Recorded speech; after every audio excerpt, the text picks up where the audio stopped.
Hi, welcome back to my channel again. This is Allison, and recently I've posted my first comic, and today I'll be talking about the process of how I made this, and I'll also be answering some of your questions, so it's also kind of a draw with me as well. And basically the story is about a boy and a girl falling in love. Okay, they have names. I'm kind of bad at making up names myself because I always think there isn't really a word that can sum up the entire personality and the vibe the person gives off. So I made my friends make up names for them, which I think was a totally correct decision. The boy is called Hayate and the girl is called Yorita. The story is about Hayate and Yorita falling in love, like the textbook teenage romance stuff. But then Hayate actually has a boyfriend already, and he's always attracted to men, but then he suddenly fell in love with a girl and he doesn't really know what to do. So read my comic for the ending. Rah! I really like the unique characterization for my characters, no matter just for an illustration, an animation, or just random doodles in my sketchbook. So my comics need good characters too. Hayate, okay, this sounds crazy, but he was actually inspired by Hanako-kun from Toilet Bound Hanako-kun, and I was just wondering if I could make him look more mature, and then I realized the red-orange eyes didn't match him because I made his hair dark blue because I always do that to black hair. It's very satisfying. So I made his eyes blue too, and now we have a cool tone grown-up Hanako-kun. And for Yorita, she's actually inspired by my friend, so I also made that friend make up the name for her. So because my friend really likes having these clips on her bangs, and I always thought they were so cute, so I just added them on her. And I made her hair green because I actually just thought it was cute and I didn't actually put much thought to it. But apparently my friend also likes green hair. Like, all the anime characters she liked were apparently green-haired, and I didn't know that until she told me, so I guess it's a coincidence after all. I know people don't usually color their comics, or they just do it black and white, but I really enjoy coloring nowadays, so I decided to color it as well. So I actually used to be really scared of coloring, and I only did illustrations black and white because my colors were very flat and I don't know any shadows and stuff. But after a lot more practice now, I want to speed up my drawing process so I can color more sometimes, and I still don't know a thing about color theory. It just got a little better because I explored more brushes and they can cover up the fact that I can't really color properly. And I'm using this pastelish color because that's what I envision for the color of love. Lastly, I'm talking about my inspiration behind all of this, because y'all are probably wondering how I came up with this and how I'm talking about this random stuff like the coloring and stuff without talking about the inspiration of the plot. Okay, so now I'm talking about it. So basically, there's this Valentine's Day fair thing at our school, and one of my friends had like a booth there, so we went to play the booth, and then he gave us these bookmarks that, oh my god, they were so cute, and I still kept mine somewhere. And if you're wondering, yes, it has the exact same message as the one in the comic. So basically the words translate to "you're the one I want to love the most," and I thought it was implying some kind of forbidden love because I felt like it was saying it wanted to love someone but they can't for some certain circumstances. And then this story came up and I just decided to turn it into a comic. It shouldn't have taken this long, but this comic took from Valentine's Day, like mid-February to late April, and I don't think normally a comic would take that long. But it's because I don't really have that much time to draw every day, so I only draw like half an hour every 2 weeks or even less. Oh my god, that sounds so bad, right? But it shouldn't take that long for you guys as long as you have a plan for your panels and you know what you're doing, so you don't regret what you did and you won't spend time redoing everything again. Moving on to some questions you guys have asked me, and I actually released an Instagram question box for this, so if you also want to participate in this kind of draw with me question box, because I usually do draw with me sometimes, if you want to participate in this, then you should follow my Instagram, then you can participate in this kind of activities. It usually shows up in my story, so you can type your questions in the box and I'll probably respond to like all of them. And my username is mofishart, so you can check me out. And the first one we have is asking me what motivated me to start drawing. So I think I've answered this quite a number of times, or at least something similar. So in my opinion, I've actually been drawing since a very young age. So it's actually more of like a habit or a passion to me rather than I have to seek motivation to start drawing something. So I've always had this urge, or I would say passion, to turn what I interpret in life into illustrations, or basically I just like expressing myself in general. So I'm actually quite a talkative person, and I also like different types of art as well. I think all types of art are connected in some way.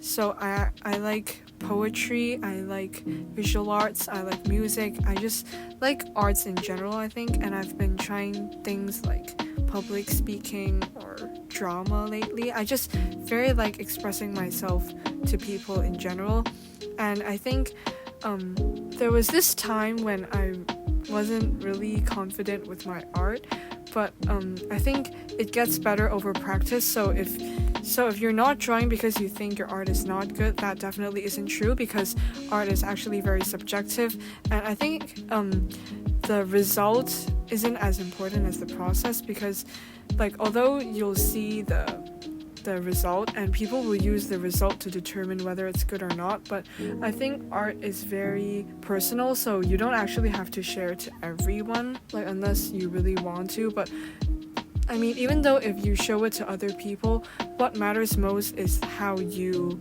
like your own art. Like even if everyone compliments you and you still don't like it, then the art does not have any value at all. I think what matters most is what you think of your own art. So what I would say what motivates me to start drawing is that I think I want to express myself, my art, to bring some kind of impact, like happiness or some thought to other people. Like I want to share some type of emotions or thoughts with other people. And I think the most important thing is to not think so much before you actually start. Like if you procrastinate too much and you think so much on how you're going to motivate yourself, I think it's more direct to just stop thinking so much and just do it directly, because you certainly won't regret it.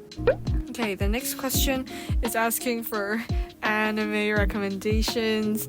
Okay, so I do watch anime, but I'm not like a very intense anime watcher, so I still watch like normal animes like Jujutsu Kaisen or Demon Slayer, and I still haven't watched Haikyuu. I'm going to do that. And for anime recommendations, okay, actually I think I watch anime movies more than anime series, because I usually don't have the patience or the perseverance, or basically I just don't have enough time to like finish an entire series. It was so painful to finish Demon Slayer and Jujutsu Kaisen already. And for me, like for anime movies, I know a lot of people watch like Your Name or Suzume or stuff like that, but there's this one I really want to recommend. It's called The Tunnel of Summer, The Exit of Goodbyes. I think that's the name. So I don't think it's a very popular one, but I really like it because the colors are very fascinating, and I think the storyline is, I think if you like Your Name or Suzume or that type of thing, you'd probably like it, but somehow it's not like super popular, it's so underrated. And I certainly recommend Ghibli films as well. There was this one that I watched when I was like really young. I think it's probably one of the first Ghibli movies I've ever watched. It's called Whisper of the Heart, and it's actually very old. I think it's from like 1995. I don't know, but it's very good. Like although the storyline is pretty simple, I think it was drawn in a very romantic manner. Like I don't know, like I think it's very simple, but it somehow shows the essence of what you'd want to see. And definitely if you haven't watched JJK, you should right now. What are you doing? Okay, if this isn't obvious enough to you already, my favorite character in JJK is Gojo Satoru. Okay, it sounds so weird to say this. I think my second favorite is probably Megumi. I don't know. I think it's Megumi because I think I liked Megumi for the first few episodes. I don't know how to explain this, okay? But Megumi is also good, okay? Basically, like most of the JJK characters are all very gorgeous. Oh, by the way, I'm not like crazy JJK fan, okay? I just appreciate the beauty of the characters and story. Okay. Current favorite songs and music artists. Okay, there's this Japanese singer that's I think she's so underrated. Her name is Yuika, and I think one of her more famous releases is Tsukidakara, which I think I've used it so many times. Like it's probably one of my most favorite songs. And I also like Olivia Rodrigo. Oh my god, I love her so much. And I think my current loops are Sabrina Carpenter's Espresso and this song called Overdose by Notori. I think it's Notori, right? Oh, and also Maestro by 17. And there's also Fuji Kaze. Okay, you have to listen to Fuji Kaze if you're a J-pop fan, okay? And I think let me look through my playlist. Levi. Like I've been so into her music lately. I think I really like jazz in general. So please listen to Levi. Yep, and I think this is the end of our video today, and I know I haven't been posting much or I haven't been active lately because school has been very busy. Yes, I've been saying this so many times, I know, but I've really been trying to balance my schoolwork and my artist work, and I've noticed how much my insights have been down and how many people have unfollowed me, and it hurts me so much every time. But numbers don't really matter, and what matters most is what you post. So please post quality content.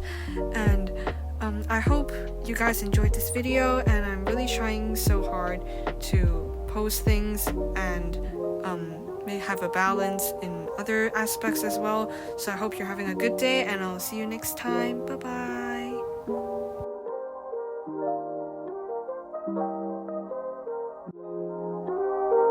bye.